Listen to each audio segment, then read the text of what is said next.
Broadcasting from Radio Row inside the Mandalay Bay Convention Center in Las Vegas, Nevada. You are tuned into Sideline Sports Talk Network's The W Show on 100.1 FM, Kansas City. Brought to you by Stockman Law Firm, The Soul of Santa, the Negro Leagues Baseball Museum, Golden Gate Funeral and Cremation Services, Gates Barbecue, Positivity Water, Soiree Steak and Oyster House, The Right Tally Tax Preparation, Dillard's Zona Rosa, KC We Spin 360, Derek Thomas Neil Smith III and Long Foundation, Phenomenal Kids Child Care Learning Center, XC Fright Studio Plush, Sierra Fonseca, hairstylist in New York Life.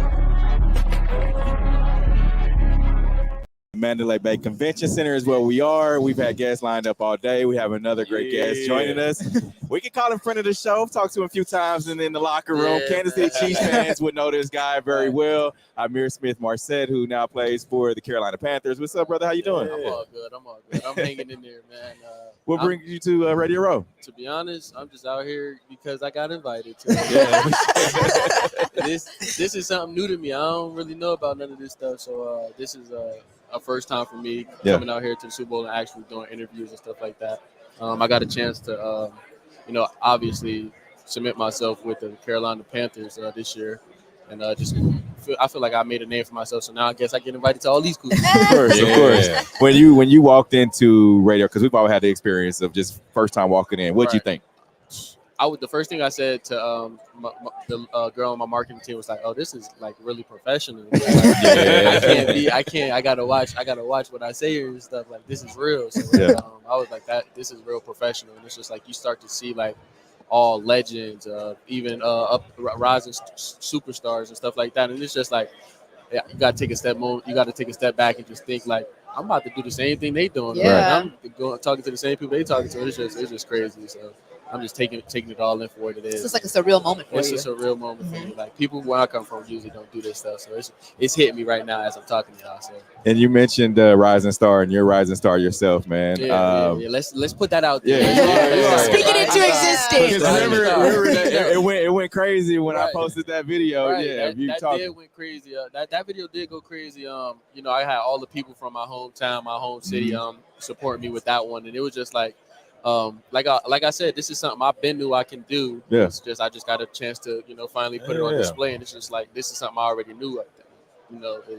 I'm a good football player, and I'm just gonna go out there and continue to prove it. So I just feel like I've created more opportunities for myself to go do that, and we're about to turn into a rising superstar. Talk about that transition and that journey. Like you said, a lot of people don't make it to these stages where you come from. So being in this spotlight now, all the big stars around you, how does that feel? What's the transition like? Oh man, just keep it cool, man. Just gotta keep just it here cool. for the vibes. Yeah, you just gotta keep it cool. Don't overdo it. Don't overdo the moment. Just enjoy it all, and just take it in for what it is, because you never know, somebody else is going to be looking at you like that one day. And it's just like you got to learn how to maneuver around in these newer settings, and stuff like that. So just learning and adjusting to all this stuff is really good, and I feel like this is something I'll be able to do. Is there a certain mentor that's guided you through the process?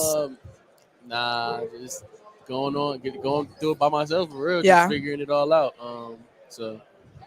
Taking it one step at a time. All right. Yeah, you talk about where you from. Where are you from? I'm from Newark, New Jersey. If people don't know, that's one of them cities where it gets a little grimy. But it does. I made it out of there, and it's not too many people that can say the same. And I'm just happy that I'm able to put that out there, where it's to the point where it's like, if I can do it, you can do it too. For those kids that are from other places that are similar to mine. So if I can do it, you can do it too. Yeah. So you've talked about the Carolina Panthers this past season, man. A lot of success there. I think you had punt return? I had a punt return. I saw that. Yeah, I had a punt return touchdown. Carolina was a little different. It's hot all the time. I first got out there, practice was tough. Like it's hard to breathe and stuff like that, and then you get used to it. And it was a rocky road in the beginning where you're not winning as many games. You got a rookie quarterback, but he went number 1 overall, so it's a lot of pressure there. And it's just like all I really wanted to do was just get my shot and perform. And then like waiting early on, it was like, damn, like, why I'm not playing? Yeah, right. I want to play right now just to show. For sure. but it took its own course. And then later in the season, I was able to show, and I just feel like it all happened at the right time. And it's getting better and better. And I just feel like the love is there from Carolina, and that's just somewhere I see myself being. And that journey from practice squad to being on the active roster, not playing, and then actually getting your time to shine, man. Talk about that. So I got drafted, and then I get cut my next year, and it's like new coaching staff, they cut me, and I go to Chicago, and then I get cut again, and it's like, well, damn, is this NFL? Like,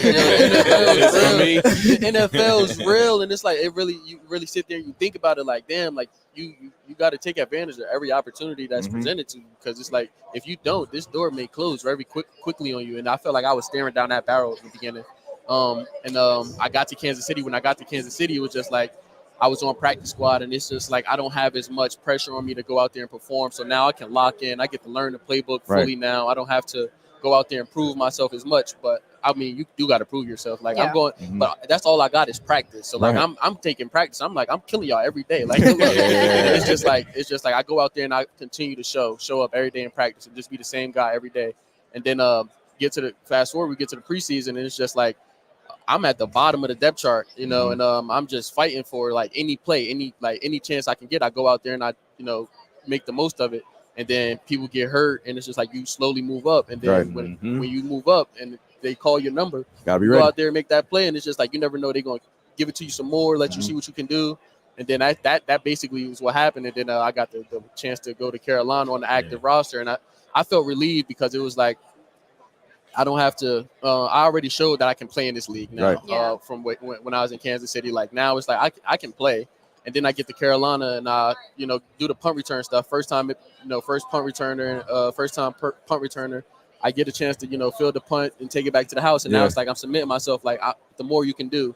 I went out there. I showed I could play receiver, and now I showed I can be a punt returner or a returner in this league. And it's just like now I'm submitting myself like he belongs. This is one of the guys. You get what I'm saying? So now it's all good, and it's working this way. It's working itself out, and I'm just happy about where I'm at. Yeah, and that's that perseverance. Oh yeah, that's just what I was about to say. You persevered through so much, and now you've made a name for yourself. You talked a little bit about some of the rising stars that you're seeing in here. What advice would you give them who maybe they're trying to navigate the NFL, and maybe they're having challenges and obstacles as well? Just keep going.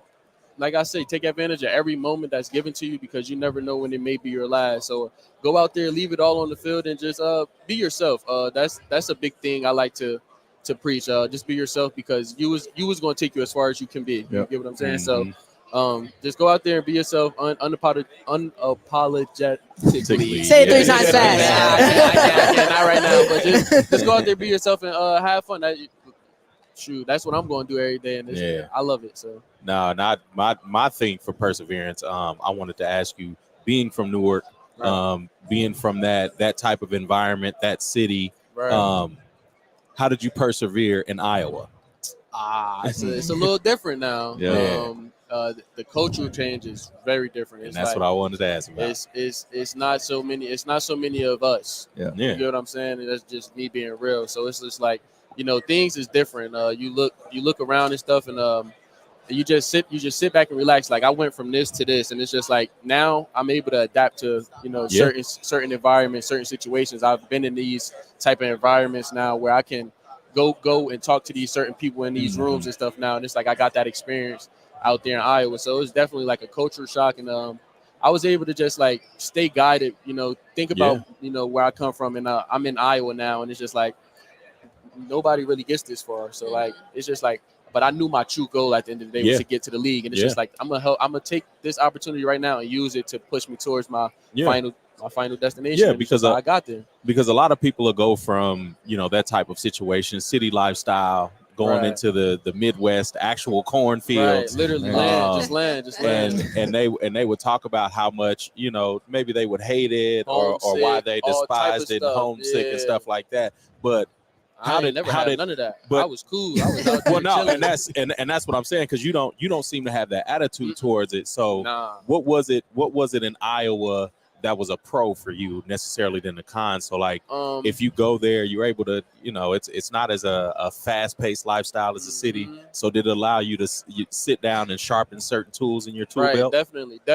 Just being able to just not have nothing to do and keep you grounded. First of all, like you really get to stay on the main objective at hand compared to going to probably like a LSU or like a Ohio State where there's so much to do around you. A lot of distractions. Where you can get distracted. And it's like you get what I'm saying? And it's like, now it's like my vision's not even the same. I'm already used to all the bright lights and stuff now. And then like, maybe I think I reached my peak now. It's like that's it. In Iowa, it ain't nothing to do. My main focus is to get to the league. So like, I'm waking up every day like, I don't got to go to I don't got all these people around me that want to take pictures with me and stuff like that. They don't really care about like, let me not say that. They really love you, but like they really love you, but they also like want to push you to be like towards that. They're not just gonna hype you up to just be the star of Ohio State, star of LSU. You get what I'm saying? They push you further than that. And I like that you used LSU because I went to school down the street at Southern, and being a distraction, like a lot of those LSU players, they was on Southern's campus. Like you knew when a certain Escalade pulled up who it was. And I think you saying even the opposite of that in Iowa, like you didn't have to have all that. So. Nope. Locked in. Yeah, we're flag surfing at Iowa. We're not. We're gonna. I think. That's the Wisconsin. They're gonna jump around the Wisconsin. Yeah. They're gonna do the pump it up. You guys do pump it up. Yeah. They're gonna do that in Iowa. So Usher's performing the halftime performance. Now that we're on the vibes, do you have an all-time favorite? Do you want to spit a couple bars? What we got from you? He should do the Usher challenge. You want to do it? What's the Usher challenge? What's the Usher? So the beginning of the song Superstar, you know how he hits the high note at the beginning? There we go. Okay. Yeah, and he hit it on the spot. Yeah, no pressure. But all-time favorite. Shoot, I ain't gonna fake it. I think it's the You Got It Bad song. Oh, you in your feels. You in your lover boy. Bring back a memory. Lover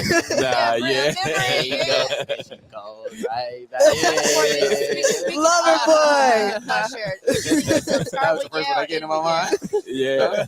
Speaking of Usher, the song, you think he's gonna start with it or finish with it? Yeah, I wish I could even know what song that was, to be honest. The one with Ludacris. Yeah. Oh yeah, he's ending with that one. He's ending with that one? Yeah. Okay. He's gonna end with that one. Okay. Yeah.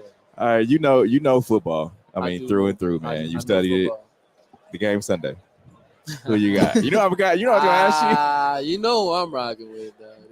I feel like a lot of people don't understand. Like people probably think I'm probably like pissed or something at the Chiefs for like trading me and whatnot. But to be honest, I'm thankful because they gave me an opportunity. Once they seen like me make a couple plays, they kept giving me the opportunity to go out there and make even more plays. And it was just like I was just thankful for it all, how it worked out. And I might be biased in my answer, but Pat Mahomes is different in the playoffs. It's just it's like right now he's gaining that Tom Brady.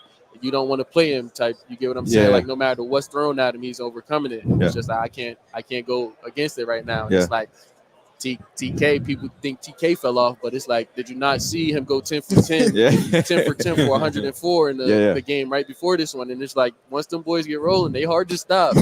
I've been there, so I know like it's gonna be on another level tomorrow. I said tomorrow on Sunday, and it's just like that's hard to stop. And like, last one before we let you go, man.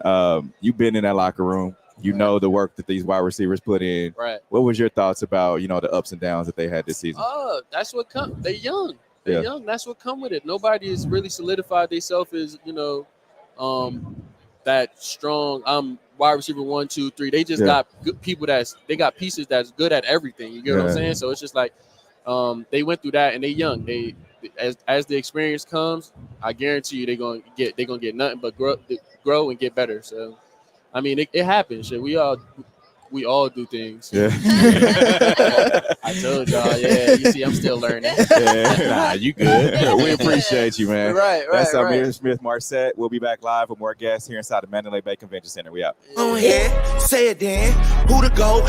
Who the GOAT? Who the GOAT? Who the GOAT? Big as the what? Big as the Super Bowl.